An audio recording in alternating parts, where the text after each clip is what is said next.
তিব্বতের নির্বাসিত আধ্যাত্মিক নেতা দালাই লামার ৯০তম জন্মদিন সামনে রেখে ভারতের ধর্মশালায় জড়ো হয়েছেন তার বহু ভক্ত। কে হচ্ছেন তার উত্তরসূরি? কদিন ধরে এমন প্রশ্ন ঘুরছে ভক্ত থেকে শুরু করে নানা মহলে।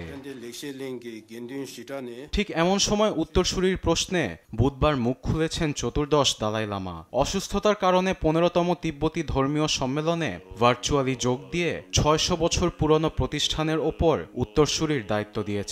ফলে পঞ্চদশ দালাই লামা নির্বাচন করবে ধর্মীয় প্রতিষ্ঠান ফোদ্রাং ট্রাস্ট। এতে হস্তক্ষেপের সুযোগ পাবে না চীন। ফোদ্রাং ট্রাস্টের মাধ্যমে পরবর্তী নেতা নির্বাচনের প্রক্রিয়ায় সাধুবাদ জানিয়েছেন ভারতের ধর্মশালার ভক্তরা। দালাই লামা এই সিদ্ধান্তটি নিয়ে ভালো করেছেন, কারণ এই প্রতিষ্ঠানে জ্যেষ্ঠ ভিক্ষুকদের মধ্যে স্বচ্ছ ও প্রথা মেনে পরবর্তী উত্তরসূরি বাছাই করা সহজ হবে।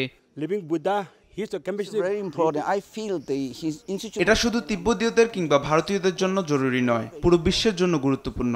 দালাই লামা যে প্রতিশ্রুতি দিয়েছেন তা অবশ্যই বাস্তবায়ন করা উচিত। জনসাধারণ ও ভারত সরকারের সমর্থন থাকলেও দালাই লামার বক্তব্য তাৎক্ষণিক প্রত্যাখ্যান করেছে চীন।